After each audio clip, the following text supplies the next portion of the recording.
was William. His primary concern was making $1 million, being the illest hustler that the world ever seen. He used to fuck movie stars and sniff coke in his dreams. A corrupted young mind at the age of 13. Nigga never had a father and his mom was a fiend. She put the pipe down, but for every year she was sober. Her son's heart simultaneously grew colder. He started hanging out, selling bags in the projects, checking the young chicks, looking for hit and run prospects. He was fascinated by material objects, but he understood money never bought respect. He built a reputation cause he could hustle and steal, but got locked once and didn't hesitate to squeal. Criminals he chill with didn't think he was real. See, me and niggas like this have never been equal. I don't project my insecurities on other people. He feeding for props like addicts with pipes and needles. So he felt he had to prove to everyone he was evil. A feeble-minded young man with infinite potential, the product of a ghetto-bred capitalistic mental. Coincidentally dropped out of school to sell weed, dancing with the devil, smoked until his eyes would bleed. But he was sick of selling trees and gave in to his greed.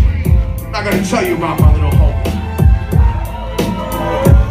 So Billy started robbing niggas, anything he could do to get his respect back in the eyes of his crew. Starting fights over little shit up on the block. Stepped up to selling mothers and brothers to crack rock. Working overtime, making money for the crack spot. Hit the jackpot and wanted to move up to cocaine. Fulfilling the Scarface fantasy stuck in his brain. Tired of them hood niggas treating him the same. He wanted to be major like the cutthroats and the thugs, but when he tried to step to him, niggas showed him no love. He told him any motherfucking coward can sell drugs. Any bitch nigga with a gun can bust slugs. Any nigga with a red shirt can front like a blood. Even Puffy smoked the motherfucker up in the club. But only a real dog will stab someone till they die. Standing in front of them, staring straight into their eyes. Then he realized that these men were well guarded, and they wanted to test him before business started. Suggested raping a chick to prove he was cold-hearted. Now he had a choice between going back to his life or making money with made men up in his sight. His dreams about cars and ice made him agree a hardcore nigga is all he ever wanted to be. So he met them Friday night at 2:45. Let's take this ride, brother.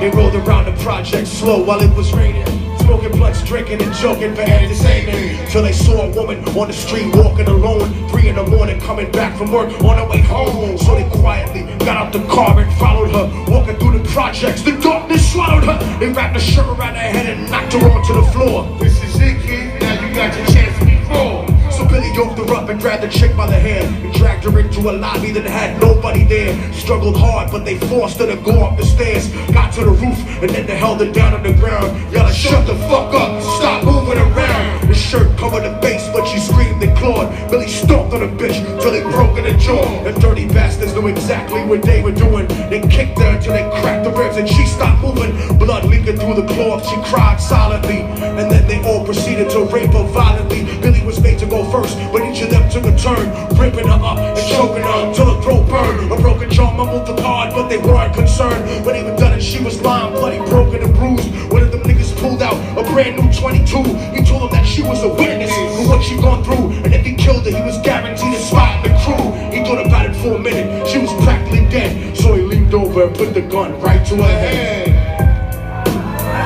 And now, Arizona, I gotta end my story the only way that it can. Right before he pulled the trigger and ended the light, he thought about the cocaine with the platinum and ice, and he felt strong standing along with his new brothers. Cocked the gat to her head and pulled back the shirt cover, but what he saw made him start to cringe and stutter, cause he was staring into the eyes of his own mother. She looked back at him and cried cause he had forsaken her. She cried more painfully, and when they were raping her, his whole world stopped. He couldn't even contemplate his corruption that successfully changed his fate. And he remembered how his moms used to come home late, working hard for nothing, cause now what was he worth? He turned away from the woman that had once given him birth, and cried out to the sky cause he was lonely and scared, but only the devil responded cause God wasn't there. And right then he knew what it was to be empty and cold, and so he jumped off the roof, died with no soul. They say death takes you to a better place, but I doubt it. After that they killed his mother and never spoke about it. And listen, cause the story that I'm telling is true, cause I was there with Billy Jacobs and I raped his mom too. And the devil follows me everywhere that I go. In fact, I'm sure he's standing among one of you at my shows.